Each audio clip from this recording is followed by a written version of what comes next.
Alice and I are always looking to be more healthy, and we were just talking about how fasting is one of the best ways to do that, but it's so hard. But the great thing about Prolon is that's not what you're doing. It's not that you're not eating for 5 days. Instead, you're using their science-backed program to convince your body you're fasting. You guys, this 5-day program really is amazing. It comes beautifully packaged and it does all the thinking for you. Each day is its own box. And by following their program, I know I just feel so much better. And I can't wait to experience Prolon Next Gen and continue to see results. For a limited time, you can be first in line to experience the new Next Gen at special savings. Prolon is offering the Prosecutors listeners 15% off site-wide plus a $40 bonus gift when you subscribe to their 5-day program. Just visit prolonlife.com/prosecutors. That's PROLONLIFE.com/prosecutors to claim your 15% discount and your bonus gift. prolonlife.com/prosecutors. We've got a very different kind of sponsor for this episode, The Jordan Harbinger Show, which is a podcast you really should be listening to. And I know that every day somebody tells you that you just have to listen to some podcast and you nod and say, sure, and then you never listen to it. Don't let that happen here. Jordan's show, which Apple named one of its best of 2018, is aimed at making you a better informed, more critical thinker so you can get a sense of how the world actually works and come to your own conclusions about what's happening even inside your own brain. Each episode is a conversation with a different fascinating guest. And when I say there's something for everyone here, I really mean that. In one episode, Jordan talks to a hostage negotiator from the FBI who offers techniques on how to get people to like and trust you, which sounds useful and disturbing at the same time. This is a show you guys are going to love. If you were listening to our show a couple weeks ago and you heard that excerpt where a lady discussed her experience with the Westboro Baptist Church, and you were intrigued, that is the Jordan Harbinger Show, and that's the kind of interview you guys are going to get. Jordan has a true crime starter pack you're going to love. You should jump into this immediately if you haven't listened to it. We love the Jordan Harbinger Show, and we think you will as well. Search for The Jordan Harbinger Show. That's HARB as in boy, IN as in Nancy, GER on Apple Podcast, Spotify, or wherever you listen to podcasts. The Jordan Harbinger Show. You will enjoy it.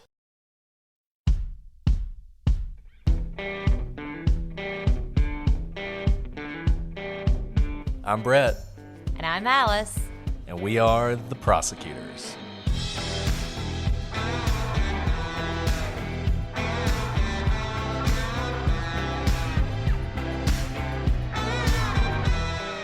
Today on The Prosecutors, we dive into the evidence in the Adnan Syed case.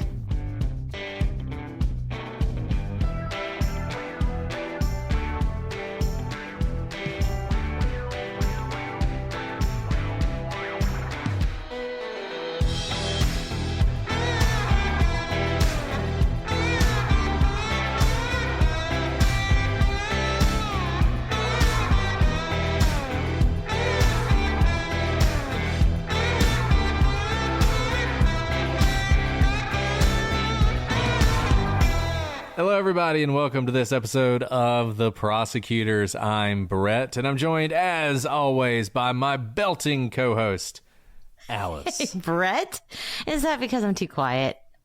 I'm sorry. I'll be louder. The funny thing is, Alice, everybody knows in real life just I'm like how loud incredibly you are. loud in real life, which is why I try to pull back, because you know when someone's talking into a microphone and like the whole thing shrieks because they're so loud, I'm trying to save you all from that, and I'm overcompensating. Thanks, Jason. Thanks for the winky face, Jason. We appreciate that. Yeah, Jason with the winky face. Well, that was from Lou. Lou shared that. Belting. Belting sounds good. It's kind of like smashing, you know. A belting co-host. That is pretty cool. So good to be back with you, Alice. We're on Adnan episode 6, which is episode 4 in our outline, so that gives you an idea of how good we are Staying on track. Predicting how long things are going to take. Staying on track.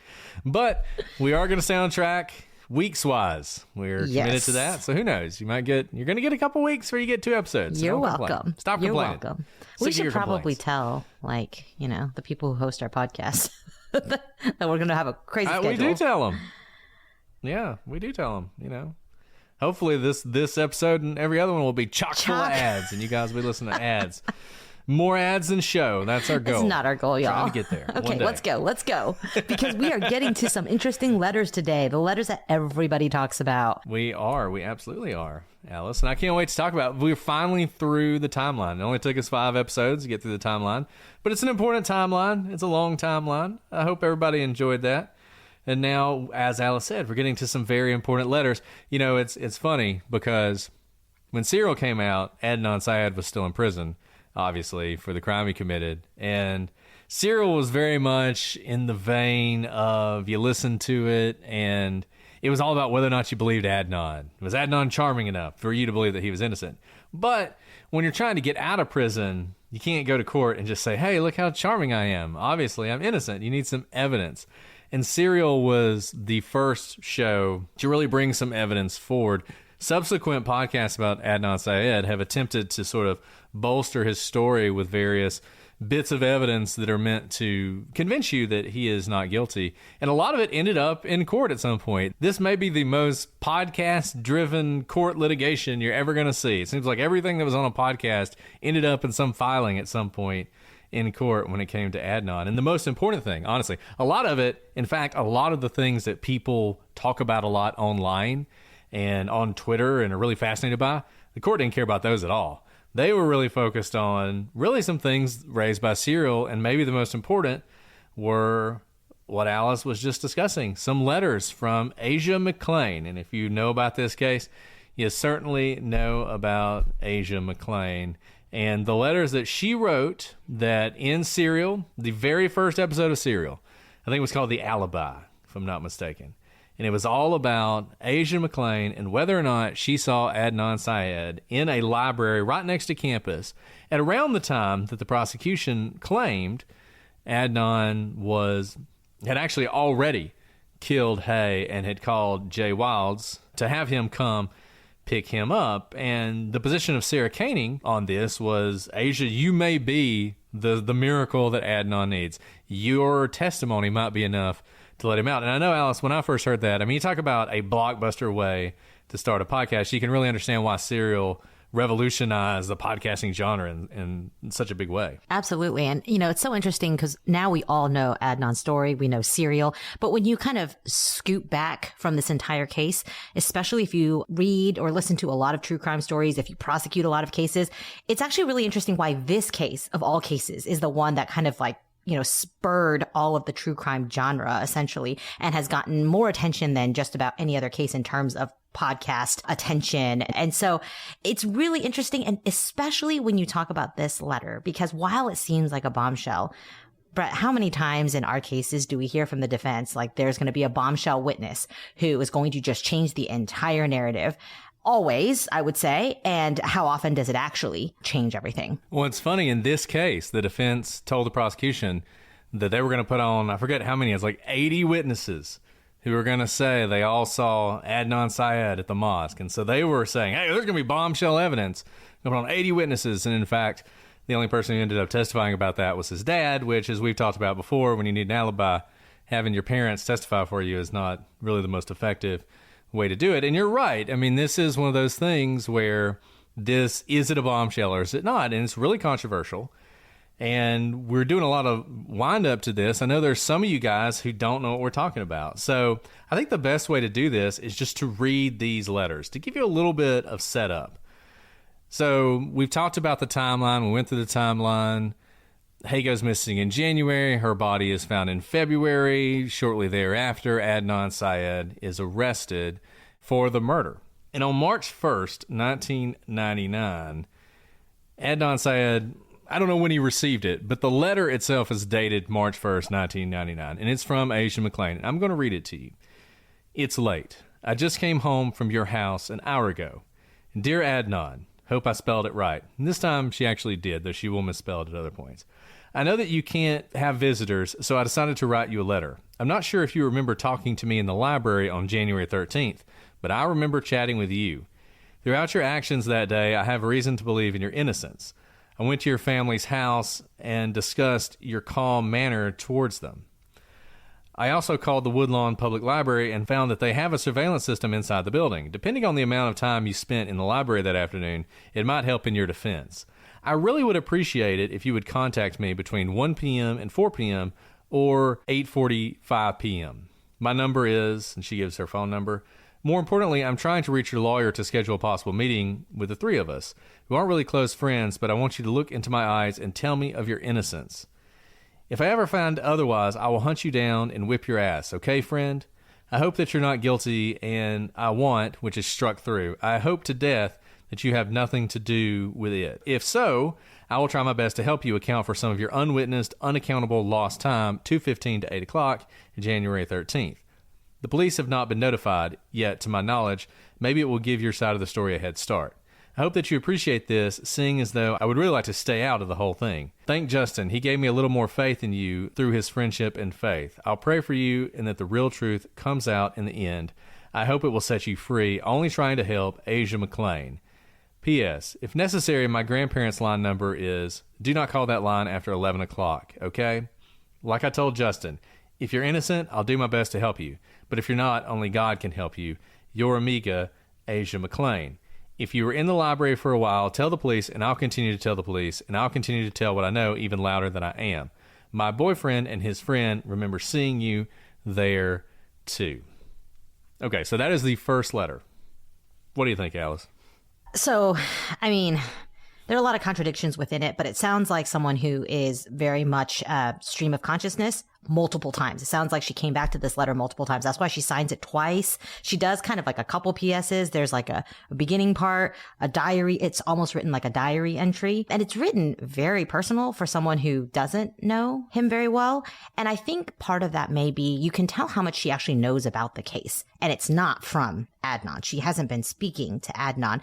It's because I think we've mentioned this before. This is a case that obviously the whole high school is talking about. One of their classmates has been murdered. That's huge. And one of their other classmates is being accused of it. I mean, this is probably the thing at the top of everyone's mind. It's the topic of conversation in the lunchroom, in the bathroom, in math class, in every single class, in fact.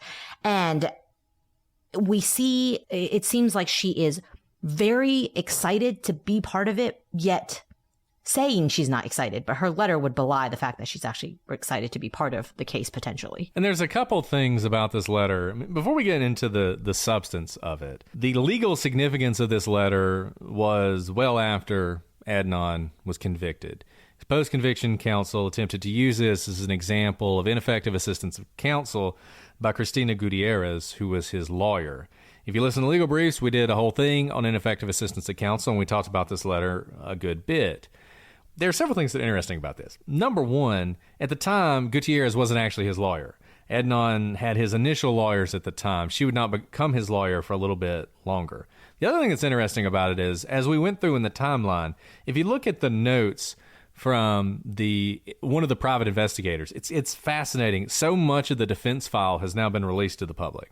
And in fact, a lot of it was appended to various prosecution filings later on in this case. And that's one of the bad things about media exposure of your case is at some point you might start releasing your defense file. And there's a lot of stuff in the defense file we're going to talk about. And one of them is it seems pretty clear that the initial private investigator went to the library and appears to have talked to a security guard there. So it seems like this was investigated to some extent, though we're not sure exactly how much. It's unclear whether the prosecution and the police ever had any interest in this. It would have been the defense team that would have been really, really interested in it and would have gone down there.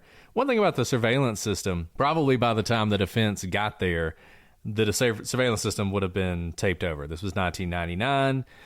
Going to go out on a limb and say that they don't store their tapes for an unlimited period of time at the library. So to the extent she's asking for surveillance or suggesting there might be surveillance, that probably wasn't that helpful.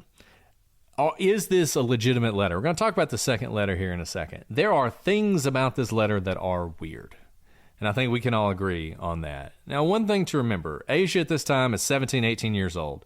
She's a child, and she writes like a child. I mean, there's a lot of immaturity in this letter. There are things about it that are strange. I mean, there are things about it that people have seized on and said, look, this seems like she's offering to create an alibi for him. For instance, The whole point is she saw him in the library sometime before 3 o'clock. And yet at one point in the letter, she suggests that she can help him with unaccountable time, 2:15 to 8 o'clock. We know that after 3, she can't help him at all. So it's a little weird that she would suggest that. There's also this sort of, tell me that you're innocent. I really only want to say this if you're innocent. Now, maybe that's just because, hey, if you did it despite the fact I found you, I don't want to help you. But there's also a feeling of almost, I'm willing to say this, but I really want to know that you didn't do this before I go out on this limb. Hard to say. I mean, it's hard to judge what Asia was or was not thinking at the time, but it's a letter that's kind of like the Ramsey letter. And, you could spend a lot of time dissecting this letter. We're not going to do that, but you can spend a lot of time going through sort of line by line on this letter. Yeah, that's a great point about, talking about innocence, because we talk about this in our investigations all the time. We want the witnesses to tell us what they remember. It doesn't matter if they know any more, because the whole point is that piece of the puzzle, and you should not be swayed by innocence or guilt issues. You should be just talking about your own experience. And here she continually says, I want you to look me in the eyes. Tell me your innocence. I pray for the real truth to come out. I want the real truth. Only God can help you if it's not, which is not something that is necessarily helpful if she is going to be testifying. And I will say this as well about this letter, and then we'll go ahead and read the second one. It's a little bit of a black box, what people knew, whether or not they investigated. If you read sort of the appeals, there were courts that felt like Gutierrez did not investigate this enough, even though she wasn't the lawyer at the time, and that was a reason that Adnan should get a new trial. By the time it gets to the Supreme Court, that is rejected. There's a very powerful concurrence of the Supreme Court that really just goes through Asia McClain's letter and a lot of things that are said by her. And if you're really fascinated by this, I would suggest finding that Supreme Court opinion, read that concurrence, and just see what you think when you finish with it. The weird thing about this letter only really matters if the state's timeline is correct. If the state's timeline is not correct, then this is a little bit of a sideshow. If she saw him there, if she didn't see him there, and we talked about this when we were going through the timeline, it may not matter that much. But nevertheless, it's something people spend a lot of time on, so we definitely wanted to read through them. Alice, do you want to read the second letter? I will note this first letter is handwritten. The second letter is typed. Yeah, so there's more than one letter. This is the second letter, and it's dated March 2nd, 1999. If you'll remember, that's one day later than the first letter that Brett just read. And this time she spells Adnan's name incorrectly. Dear Adnan, how is everything? I know that we haven't been best friends in the past. However, I believe in your innocence. I know that central booking is probably not the best place to make friends, so I'll attempt to be the best friend possible. I hope that nobody has attempted to harm you. Not that they will. Just remember that if someone says something to you, that they're just effing with your emotions. I know that my first letter was probably a little harsh, but I just wanted you to know where I stood in this entire issue. On the center line. I don't know you very well. However, I didn't know Hay very well. The information that I know about you being in the library could be helpful, unimportant, or unhelpful to your case. I've been thinking a few things lately that I wanted to ask you. 1. Why haven't you told anyone about talking to me in the library? Did you think it was unimportant? You didn't think that I would remember? Or did you just totally forget yourself? 2. How long did you stay in the library that day?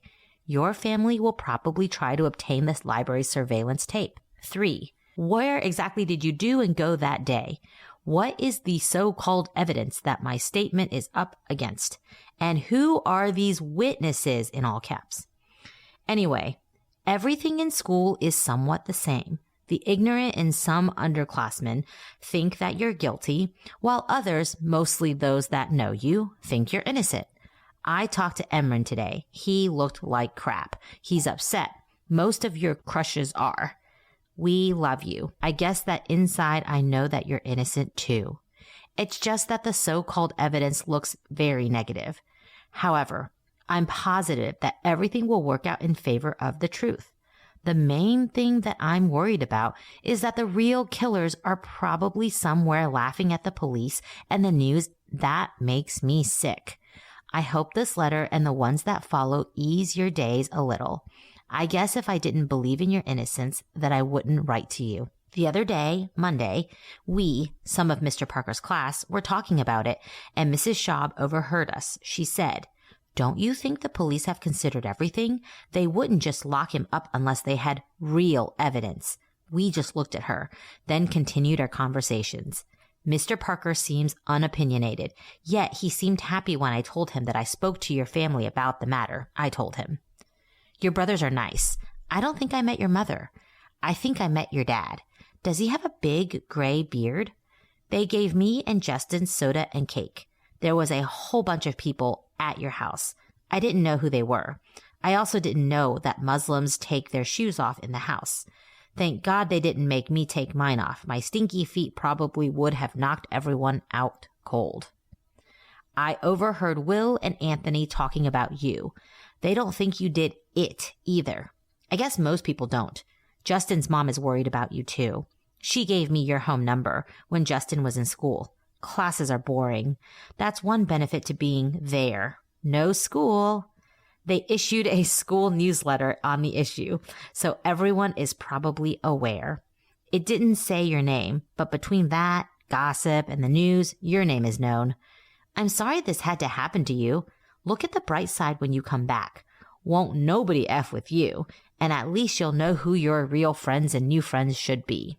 Also, you're the most popular guy in school. Shoot, you might get prom king. You'll be happy to know that the gossip is dead for your associates. It's starting to get old. Your real friends are concentrated on you and your defense.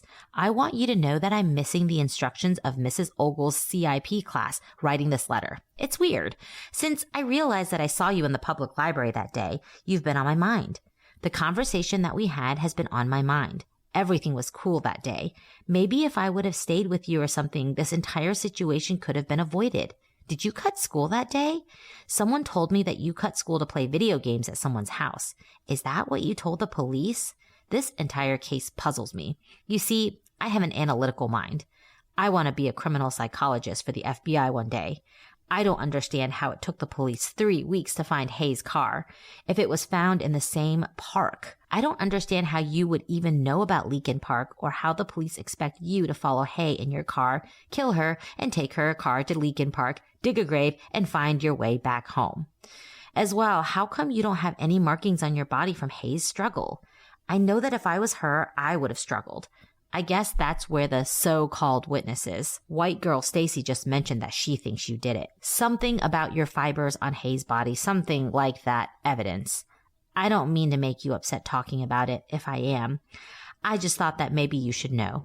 Anyway, I have to go to third period. I'll write you again, maybe tomorrow. Hope this letter brightens your day. Your friend, Asia McClain.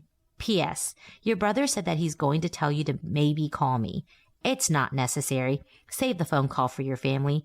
You could attempt to write me back, though, so I can tell everyone how you're doing, and so I'll know, too. Apparently, a whole bunch of girls were crying for you at the jail. Big playa. Ha, ha, ha, he, he, he. The thing about Asia... That read more and more like a diary entry. I know.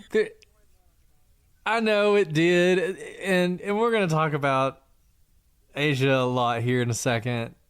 I got to say, when I read these letters... I think she's being honest. I mean, I think she's being legitimate. I don't know. It really sounds like she doesn't understand the importance of what's happening. Exactly. I mean, she's literally, this is, she keeps mentioning like when you come back, it's about popularity, really.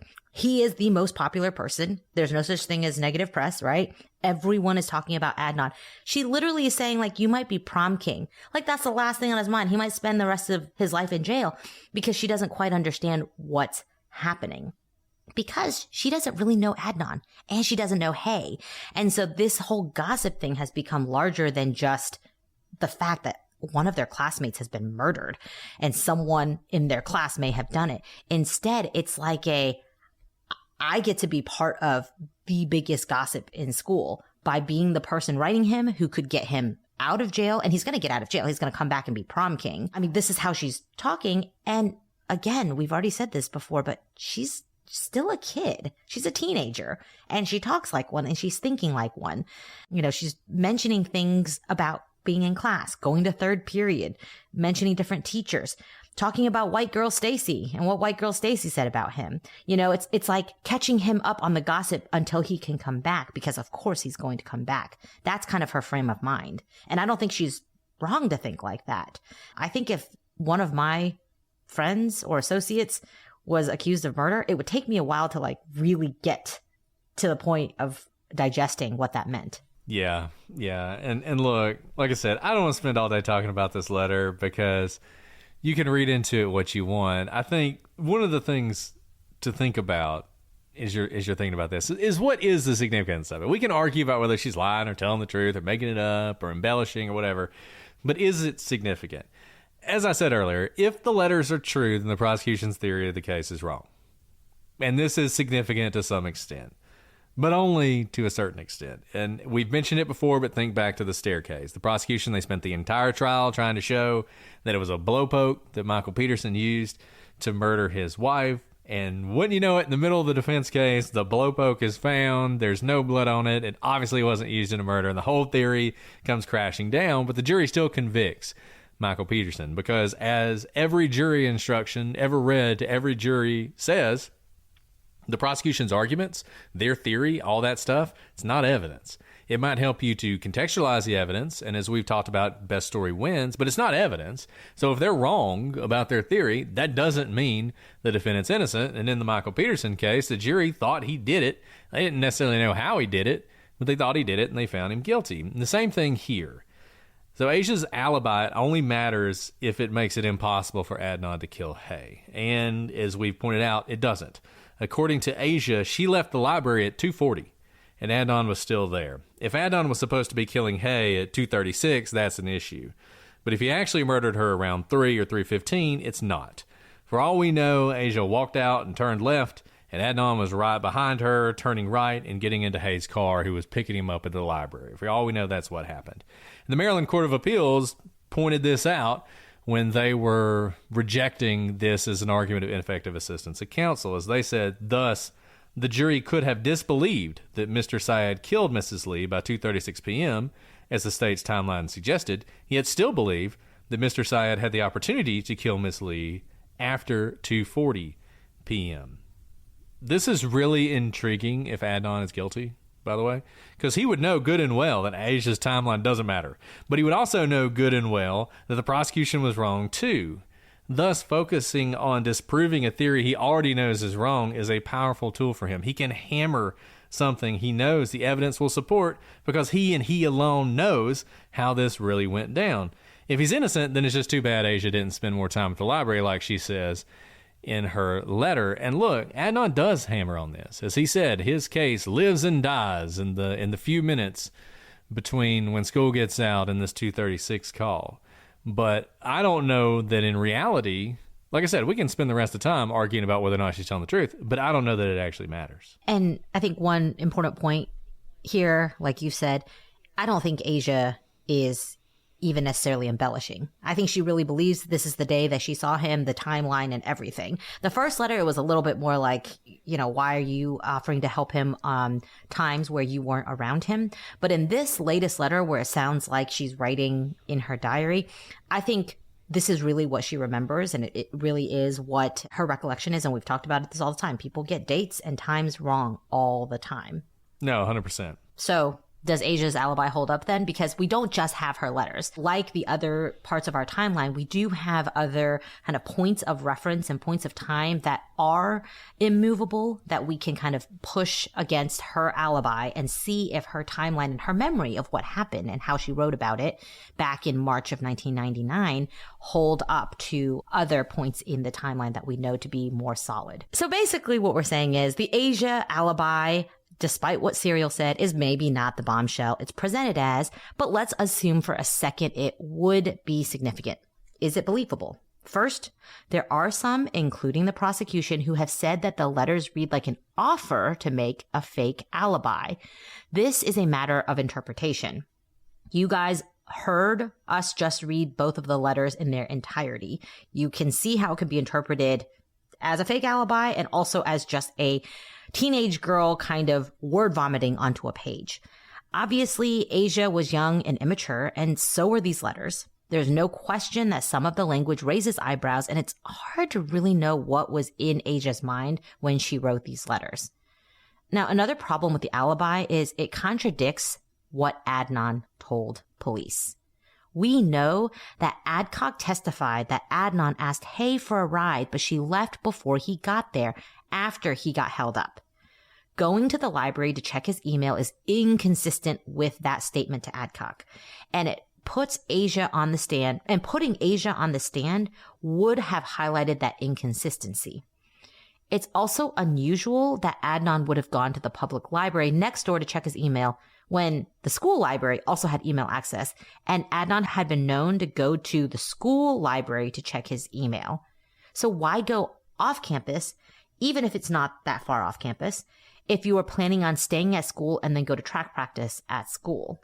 So kind of just in terms of how he would be moving, it doesn't seem within his normal practice to do so. And just another thing about this library, my understanding, and I think a lot of people have said, and this is backed up in the police report, people would go to the library to meet people for rides. So, you know, if you've ever seen a high school, when the bell rings, it's really crowded. Adnan even talks about this in the Serial podcast. He talks about how if you had to wait for the buses to clear out and you had to wait for the cars to get out of the way, and it would take a really long time to leave.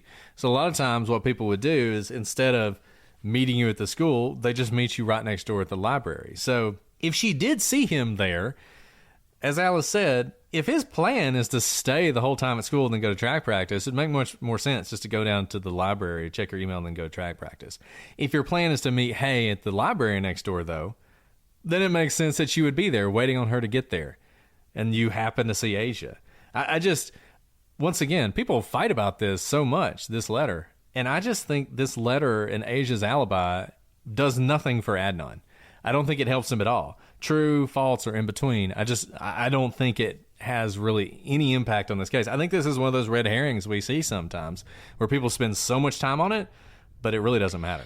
And then there's the statement of one of Adnan's friends, Jawan Gordon, to detectives.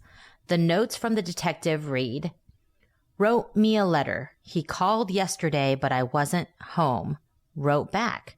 He wrote a letter to a girl to type up with his address on it, but she got it wrong. 101 East Eager Street. Asia, ? 12th grade." So the first letter was handwritten, but the second letter, like Brett said, was indeed typed. And as for the address, 101 East Eager Street is nothing. There's nothing at that address.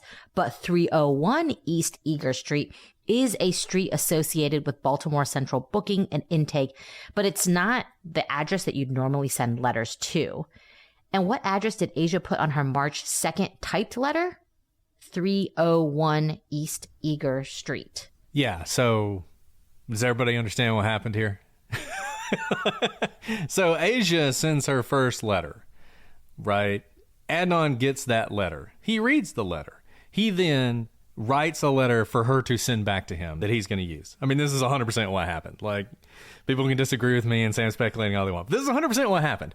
He wrote the letter. Notice the things in the second letter. How many things there are that are basically Adnan making his argument. Like, why aren't there any scratches on you? Why, you know, there are several things. Well, first of all, it's one day after. It's one day after the day, so he couldn't have gotten the letter, read it, written, and have it be back. Well, that is a fake time. That's also fake. Yes. Like, basically, they faked the date so it would seem like that's not what happened, right? But there's no way she sent this letter to him one day later. And they backdated it, essentially. I mean, I think basically he had her backdate it to the day after her initial letter was addressed. He had her include things that he thought were good arguments for him, like the fact that how could he have moved the car around without someone to help and all that other stuff. There are no markings on you. Wouldn't she have struggled? Like, all that stuff. Like, he wrote all this. He sent it to her. She typed it up, and she sent it back to him. And I think Jawan Gordon's statement to the police completely lines up with that. And this thing that he puts on there, the address thing, is the clincher, because Jawan Gordon wouldn't have known that she made that mistake. There's no way he would have known that, but he did. And to me, that's what happened. How significant is it? I mean, look, if Adnan's innocent, he doesn't want to go to jail for the rest of his life, and he sees Asia as a possible get-out-of-jail-free card, and she's so obviously manipulatable. Her first email, she's begging to be manipulated into helping him. That's what she's doing. So you get this second, in her first email, her first letter. Then you get this second letter that's much longer, it's much more in-depth. And, maybe some of the stuff is stuff she just threw in there, but the important parts, the parts where she's sort of highlighting the problems, I think are things that Adnan had asked her to say in this written letter, and then he turns the letters over to his attorneys. They go and check it out, and I think a couple things happen. Number one, I think they could not confirm this when they talked to the library. I think the security guards didn't know. The security tapes had already been erased, so they couldn't confirm it. And these inconsistencies that Alice points out that are inconsistent with his own statements to the police. They knew if we put this person up, we show this letter where she's basically begging, to help him manufacture an alibi. Then the prosecution puts up Jawan Gordon, who says, yeah, he totally had her write that second letter. All that's going to be really bad for Adnan. So a smart lawyer wouldn't use Asia. And that's something that's been lost in all this sort of 15 years later discussion of why wasn't Asia ever called. There were good reasons not to call her, and there was some really bad stuff built into her letters that would have kept you from doing that. So I do have a question to ask you, though. And the fact that one letter is written and one letter is typed, that shows potentially that it was two different senders. But why not, since she had handwritten him a letter, why didn't he send back a letter and have her handwrite it back? Like, how lazy, was it? I just feel like that's one extra step that would have been helpful for him, and he may have thought about it. I mean, that's just an argument against that she didn't, that she didn't really write it, because you would think he'd try to make it as much hers as possible, unless he wanted to make sure it got sent right away. And so therefore he packaged it perfectly for her and then had her send it right away. Well, so there's a couple things. Number one, I don't know why he did that, but I do know that Jawan said it would be a typed letter, and it was a typed letter. The second thing, in the letter, and I don't know what CIP class is. Maybe it's a class where you're typing stuff. Probably computer information, something. Is my maybe guess. That's when she says writing this letter, she's typing it up there. But I don't know why she typed it instead of writing it. I don't know why he didn't have her rewrite it. But the fact that Jawan Gordon knew that it was going to be typed and says... And just the notes are so perfect because Jawan Gordon is telling this story in a way that is believable. Like it's Asia ? Like he's not entirely sure if it's Asia. And he says 12th grade. The name he remembers it was Asia, 12th grade. The fact that he gives them the address she got wrong, but he gives them the wrong address too.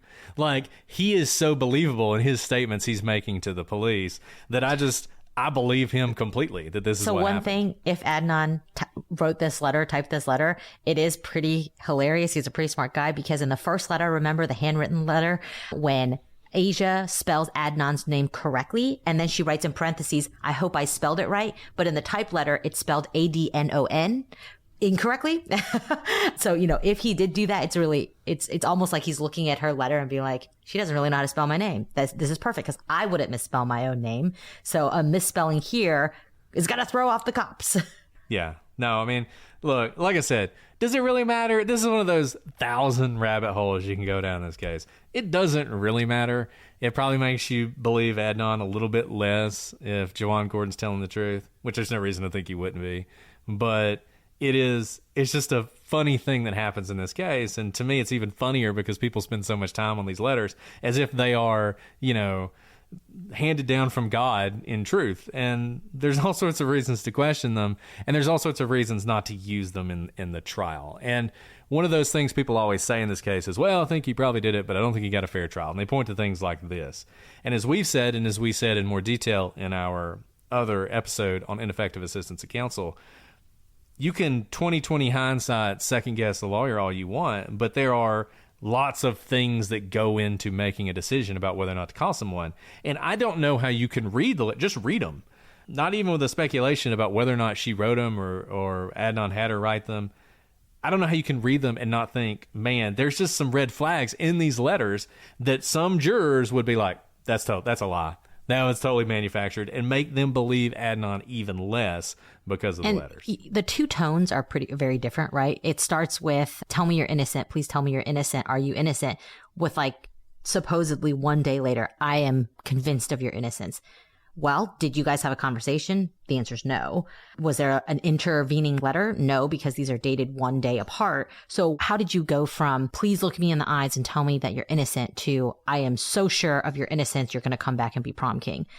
That, to me, when you read those letters back to back, before you even know about Jawan's, testimony, it's very jarring when you read them back to back to see how quickly the tone has changed and how she is geared towards his innocence. And the whole supposed witnesses all in caps and everything. I mean, if I were going to write a fake letter for myself, I would probably talk about how I'm going to be prom queen. So, Oh, yeah.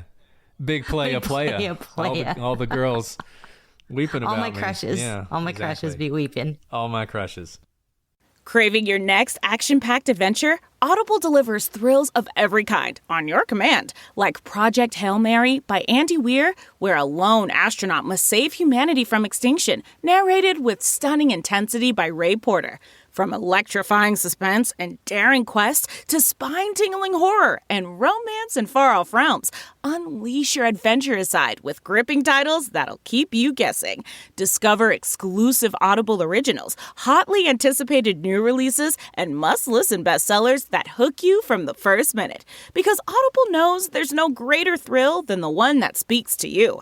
Discover what lies beyond the edge of your seat. Start your free 30-day trial at audible.com/WonderyUS. That's audible.com/WonderyUS.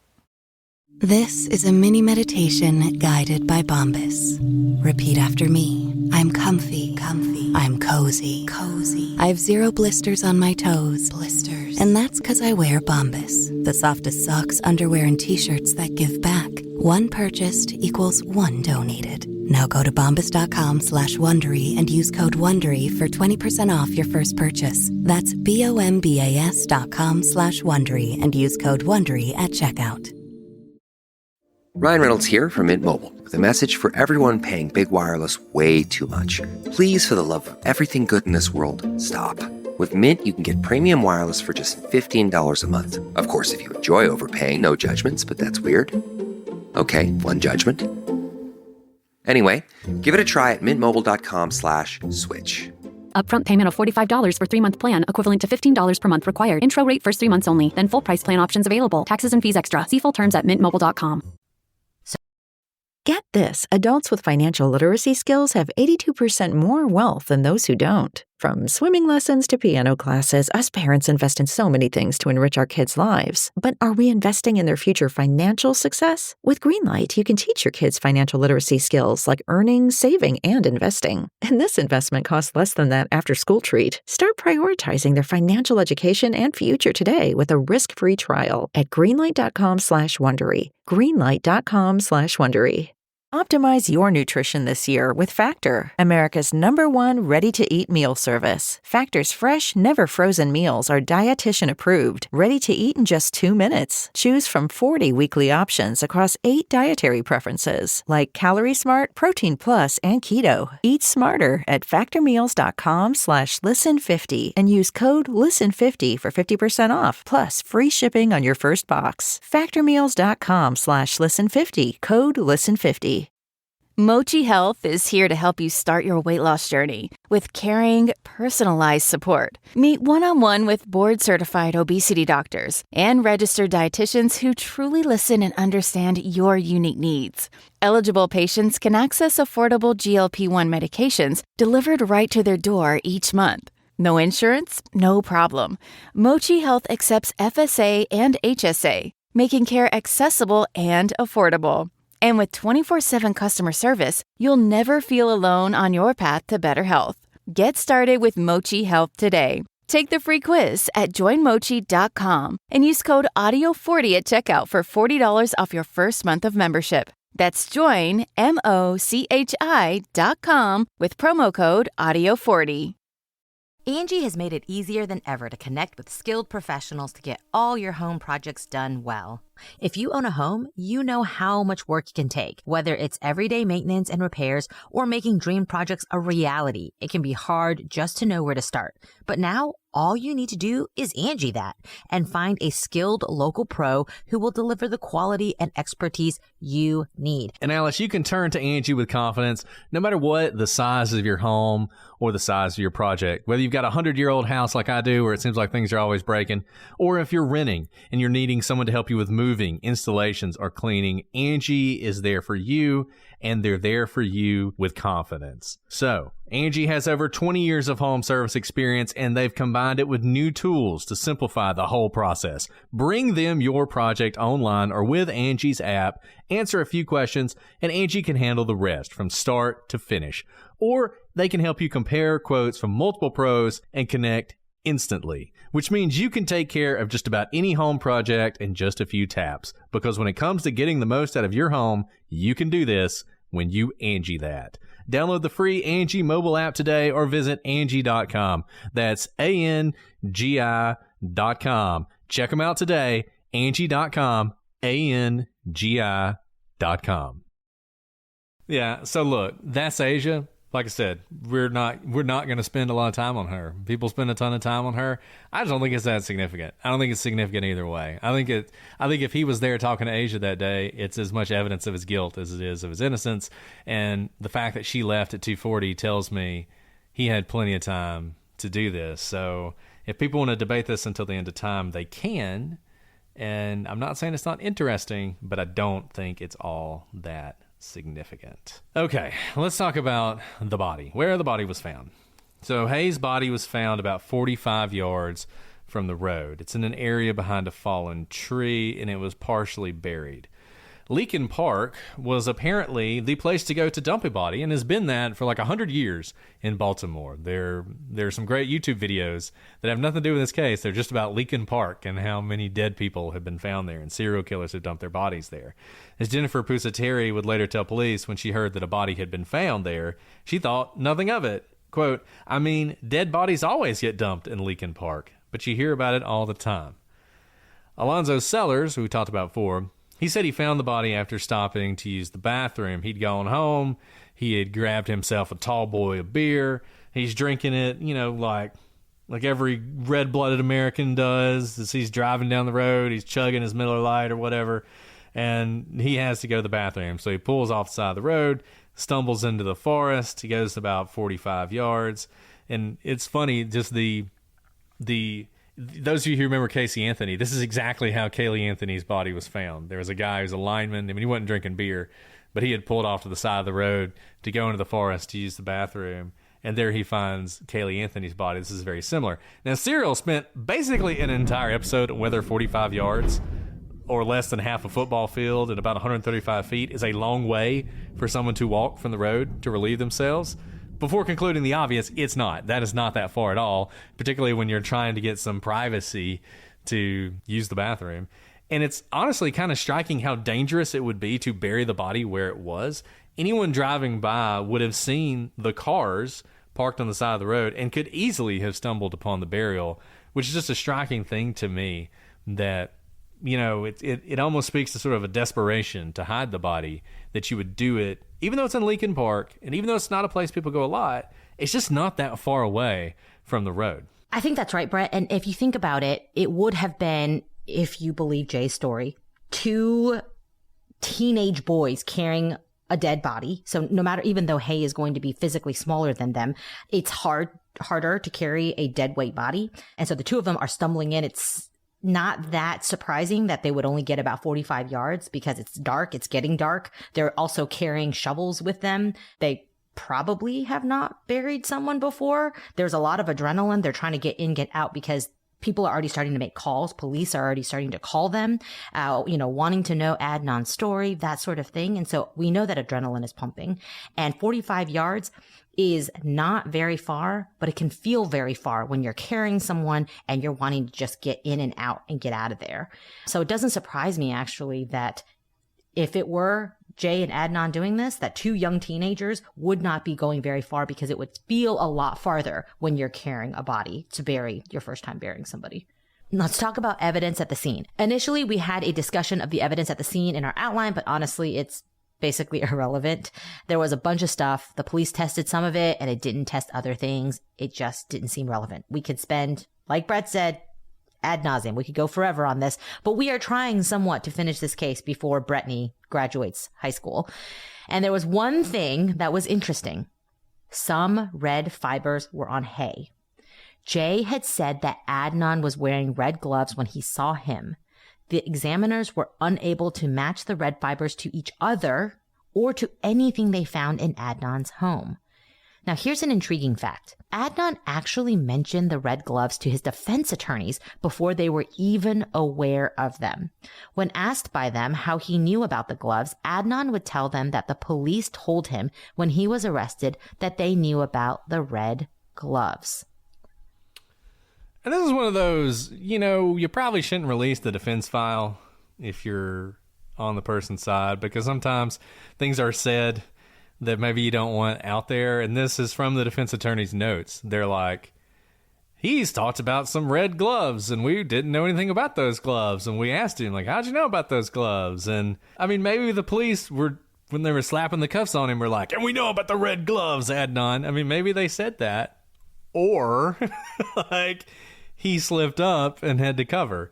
And that's sort of one of those weird little things that if you read the defense file, you find that. And it certainly stood out to them.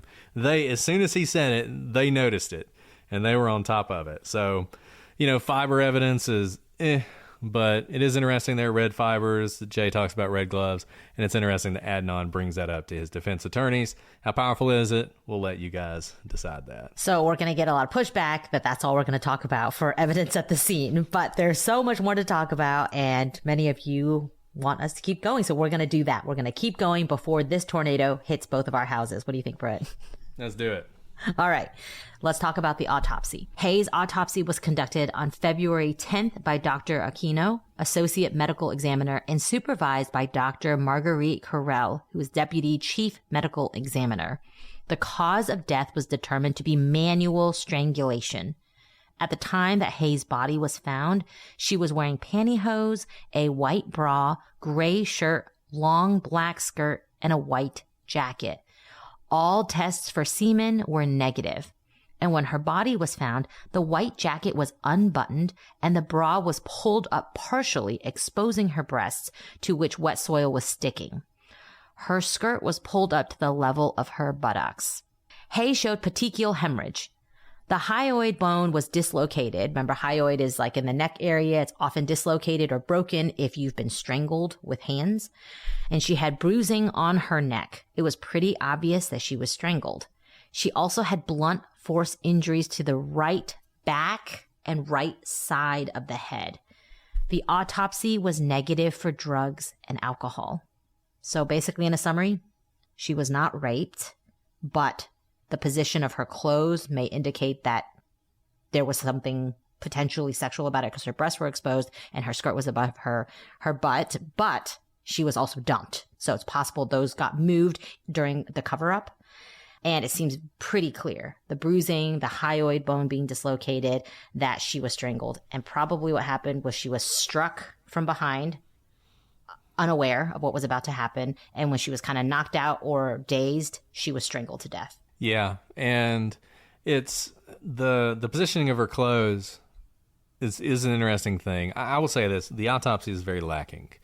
It's very short, doesn't go into much detail. Maybe there wasn't much to say, but I was hoping for a little bit more. People theorize about this. Is this a sign of some sort of attempted sexual assault? Or, as you said, is this from moving her? If you believe Jay's story, he wouldn't help Adnan with her body. And Hay didn't weigh that much, but dead weight, as everyone knows, is difficult to move. If she was drugged, then it would make sense that her clothes would basically be pushed up. Like, you imagine they're pulling her by her legs. So, yeah, it's hard to say exactly what happened here. And one thing to note, that's a great point, Brett. If she's being drugged, like along the floor, you know what is actually probably the most obvious thing you pull? A bra strap, right? A shirt gets pulled up, a skirt gets pulled up, but a bra has, like, straps, and you're able to kind of get tension and be able to pull someone from it. If you're pulling someone by the bra straps, you can imagine that it would move the bra so that it could look like it was pushed up above her breasts when that wasn't the original intention. Yeah. Unfortunately, I don't think there's much we can tell from the autopsy other than the fact she was strangled. People, I think you're probably right, Alice. I think this probably started with some sort of blow to the head that then turned into a strangulation. However, that went down, but it's hard to say more than that. And hey, like I said, I don't know how helpful it would be to have a more detailed autopsy. Maybe there wasn't much more to say, but that's basically all you can get out of the autopsy. And to know that she wasn't impaired in any way. So either by herself, which makes sense. School had just gotten out, right? Like she hadn't gone drinking. She hadn't smoked anything. And nor did anyone try to chloroform her, for example. That's why I think the blunt force came first, because she had to be kind of incapacitated before they finished her off. Right. She wasn't drugged. She wasn't slipped a Mickey. Like, none of those things happened. So, yeah. I mean, reading autopsies is always kind of a sad thing. And it was a sad thing in this case, of course, but don't know how helpful it is. Now, that brings us to one of those other sort of science-y things that people have talked about in this case, which is lividity. And lividity became sort of the hot topic after, I think it was Undisclosed, talked about it a good bit. I mean, they do talk about it a good bit. I don't know if they came up with it or if other people had talked about it. It was something that when Adnan Syed, he had a post-conviction release hearing. At one point, the judge had actually ordered him a new trial. There was all this discussion about whether or not he should get bail. And at that point, the lividity issue was brought before the court to try and encourage them, hey, you should give him bail because here's another piece of evidence he didn't do it. So that's even more reason to give him bail. The court did not give him bail. He stayed in prison, and it turned out that was the right call because their initial decision to give him a new trial was overturned later on. Adnan's had a lot of victories in the lower court, only to see them overturned later on.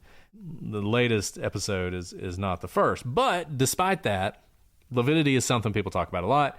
If you've seen any discussion of this case online, people talk about lividity. And I will be honest with you, it's surprising to me the number of people that say that this lividity issue is the most important thing to them and it changed their opinion of the case. For those who don't know, when you're dead, your heart stops pumping blood and the blood begins to pool in your sort of lower extremities. And gravity basically pulls all the blood to the lowest areas of the body. And by lowest, I mean the areas that are closest to the earth. This causes purple and red discoloration of the body. And that can be helpful to determine where a body has been and how it was positioned. So imagine if the body's laying on its back the whole time, the back is going to be purple and red. If it's laying on its chest, the chest is going to be purple and red. Laying on the side, same thing. Now, the thing about lividity, it's like rigor mortis, it's like body temperature. It's one of those sort of hazy forensic sciences. It goes all the way back to the beginning of forensic science, before we really had a lot of the more sophisticated techniques we have now. It's something we use to try and determine when and how someone died, when they were killed, where they were kept. But it's certainly one of those things no one should ever be convicted on the basis of. I think one way to look at evidence in these cases is imagine if this were the evidence that were used to convict the person. Would you think, oh, well, there you go, the lividity evidence, he's clearly guilty? Or would you think, I don't know about that? And I think that's one way to look at this is lividity is helpful, but maybe not as ironclad scientific as something like DNA or fingerprints. So here's how the argument goes. So the argument that Adnan should be acquitted or you should doubt his guilt based on lividity goes something like this. So Hae-Min Lee had fixed frontal lividity. Sometimes this is juiced up to be full frontal lividity. The terms mean the same thing. The latter kind of makes it sound like the entire front of her body showed lividity, but the full just means lividity is fixed. And when this fixed thing means that it had been laying in a certain position for at least 8 to 12 hours. So that would mean that the presence of lividity, of fixed lividity, because basically if you've been laying somewhere, say, for 4 hours and you're moved, you'll show some lividity, but it won't be fixed. It won't be full. So the fact that you see this on the front of her body means that she would have needed to be lying face down for 8 to 12 hours after her death. But according to the autopsy report, Hayes' body was found on her quote-unquote right side when she was found buried. So the question would be, how do you have livor mortis on the front of her body rather than on her right side. And this has led to the belief that Hay must have been murdered and kept somewhere else for long enough for livor mortis to set in, and only then was buried in the woods, much later than the cell phone records or Jay Wilde's testimony supports. So the idea is, if she has full frontal fixed lividity and she's found on her right side, then she must have been buried much later. She was in that trunk, or she was in somebody's basement, or wherever she was there for 8 to 12 hours, laying on her front. Then she was taken, buried on her side. But because it had been 8 to 12 hours, you don't see the lividity on the side. You still see it on the front. So, convincing, right? Well, there are some problems with this. First, the autopsy report, as we said, very sparse, and it barely goes into lividity at all. It mentions lividity twice. First, it says, quote, lividity was present and fixed on the interior surface of the body, except in areas exposed to pressure. And so this means that there is lividity on the front of the body, though how much and where we don't know. Was present does not necessarily equate to the entire front part of her body had lividity. The next mention basically confirms this. The autopsy report says, livor mortis was prominently seen on the interior upper chest and face. So, she has lividity on the front of her body. Mainly where you're seeing it is upper chest and face. The trial testimony is also frustratingly vague, but consistent as well.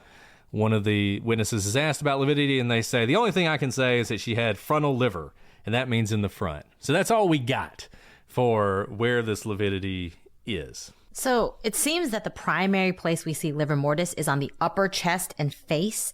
An affidavit submitted by a defense expert appears to confirm just this. The expert had nothing but poor black and white autopsy photos, so she used the photos of the body being recovered from the grave.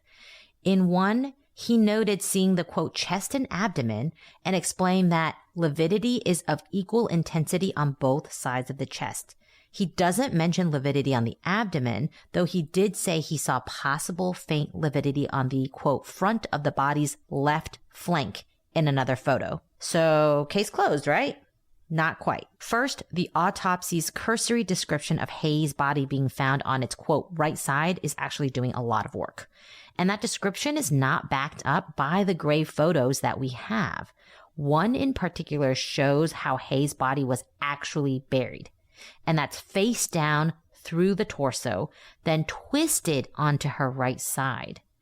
Another photo shows an ME lifting up Hay's hand for a photograph, which also lifts the upper part of her body from its face down position, further confirming this face down burial.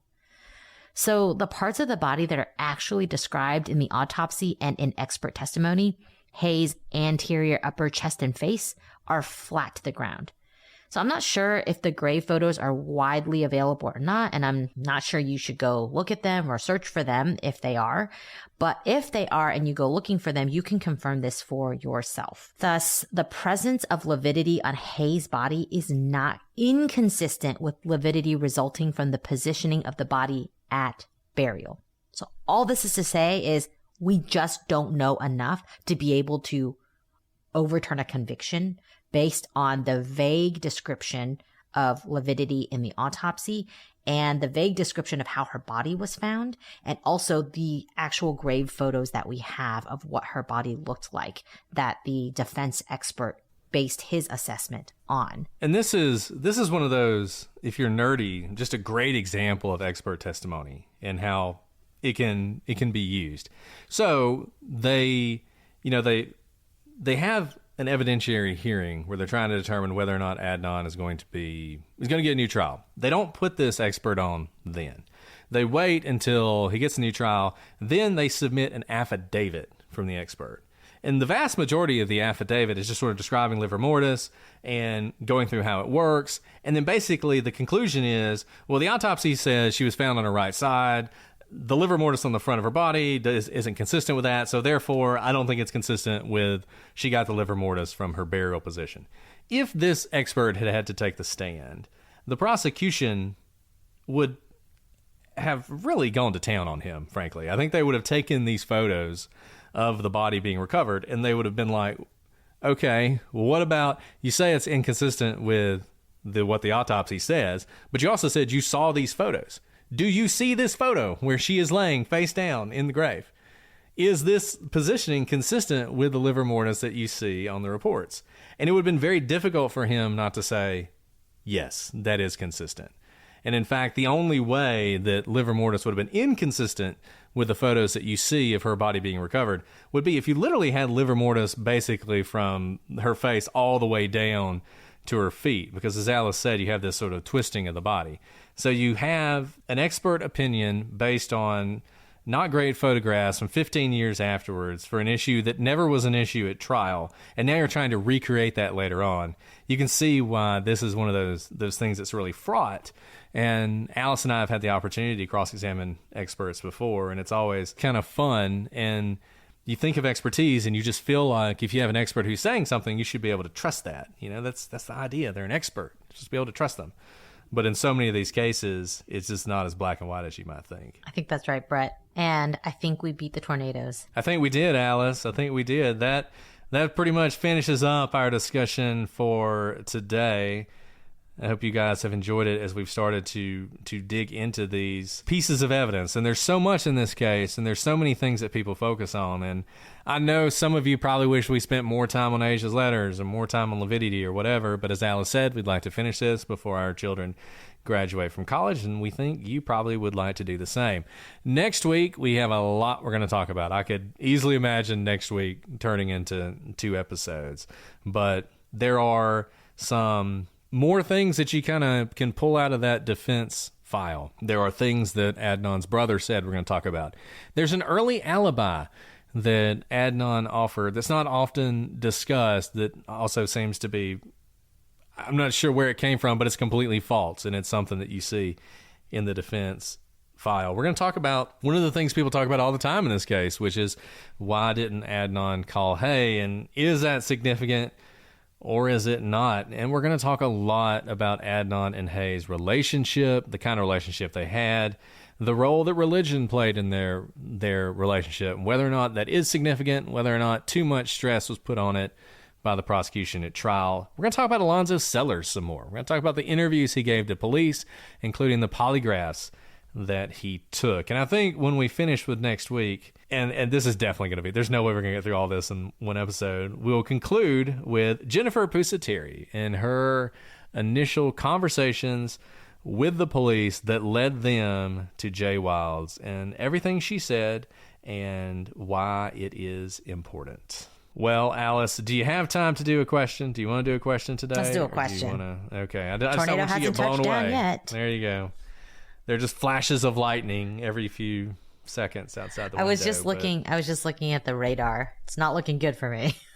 No, well, Alice, it's been a pleasure to do this podcast with you. Let's get this last question out. I'll try and carry on alone. We'll see. Okay, here we go. A question. Let's see. Do you want a hard one or an easy one? Okay. Okay.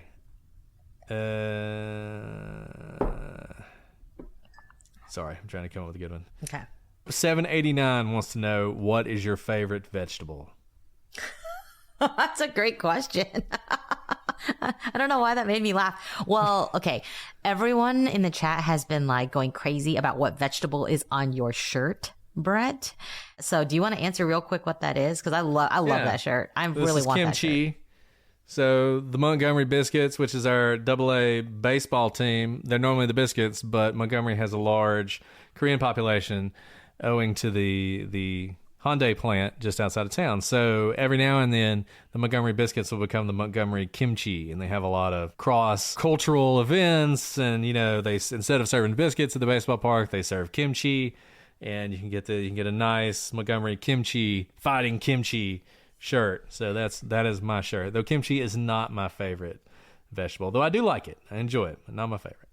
So along those lines, I love all vegetables. I could eat vegetables all day long, but I ate roasted cabbage for the first time this week. I don't know why, that was just not something I cooked a lot, and it's like incredibly delicious. And there's like a low-key cabbage cult following on like the New York Times recipes, like all the amazing things you can do with cabbage. I love red cabbage. I love your regular, white, green cabbage, Napa cabbage. There's just so many possibilities. Cabbage like takes on the flavors of whatever you want it to. So I don't even think it's my favorite, but I do think it's hilarious what a cult following cabbage has in kind of mainstream now. I've never heard anyone so passionate about cabbage before, Alice. I'm not even that passionate about it. But there are people who are super passionate about it. There's like this entire thread on the New York Times recipes blog about cabbage and the glorious nature of it. So y'all should read it if you're bored tonight. You know, as a Southerner, I should probably say something like okra or collards or turnip greens or, mashed potatoes with gravy or something like that. But I think my favorite vegetable is bok choy. I love bok choy. That's so good. A type of cabbage, kind of. There you go, a type of cabbage. You see? Who knew we would both end up in the same place? All roads lead to cabbage is basically what we're saying. Lead to cabbage. Okay, let's do one more. Let's see. Oh, wait. This is from Mandy. And Mandy asks, do you two, given all that you have going on in your lives, jobs, more kids, etc., do you have any regrets about starting the podcast as well as adding legal briefs? And how do your spouses cope with it? I thought that question was going to say, do you have regrets about your kids? And I was like, don't ask me after sleep training failed. Depends on the day. That's a trick question. Brett, I regret nothing. No regrets. No regrets. Nothing. Exactly. No regrets. No regrets. No regrets.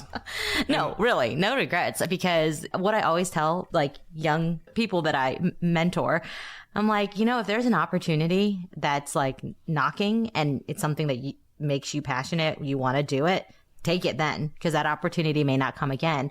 And I think that's the case here. Like if we had to start it today, we'd be like, oh my gosh, we have 5 kids between us. That's too many kids. Like there's tornadoes happening all the time. No, of course not.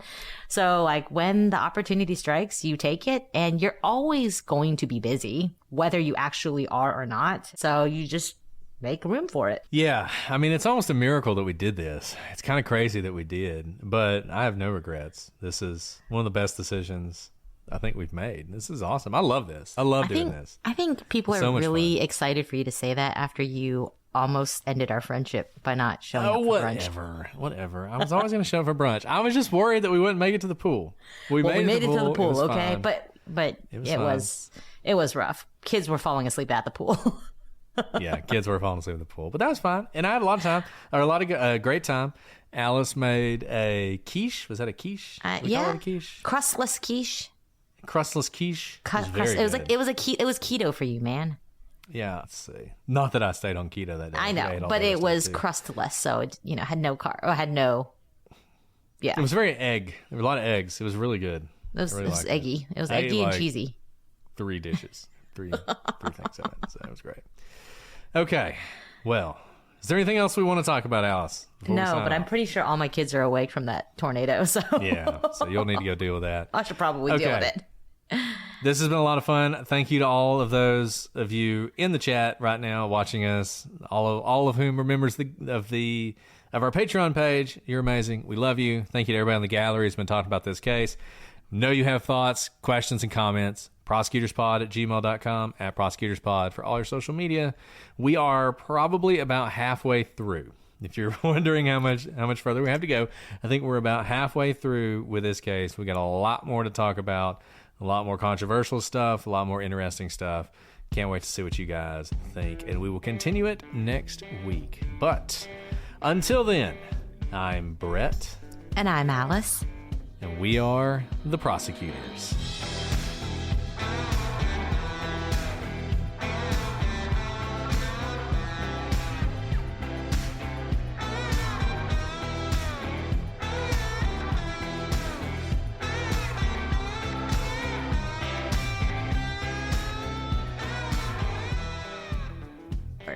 Record. Let me see my... Okay. Woo! Okay. But that was really fun. The audio of woohoo sound looks very fun. There you go. Like a roller coaster. Awesome. All right. So 4. Episode 6, but it's episode 4. Yeah. I gotcha. I think we'll get through this one, maybe. I mean, so far, every time I The next record one's is when definitely the good. baby decides to wake up. Right. Well, let's see Yeah. what happens. Yeah, You ready to yeah. start?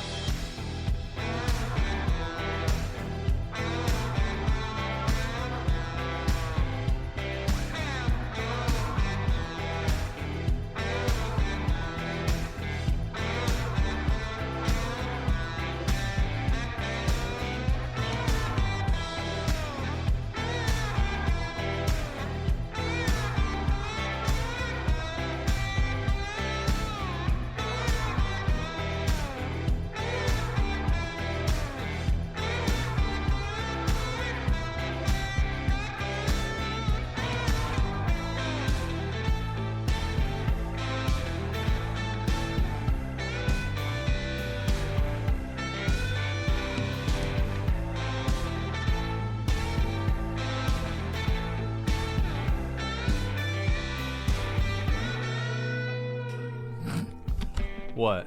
Did I already do what? I didn't scroll down. I was still waiting for you to talk. I know you finished. I know. I feel like I've talked enough, You're doing Alice. great. I feel like I've talked I enough. got a little confused. I was looking on the wrong page.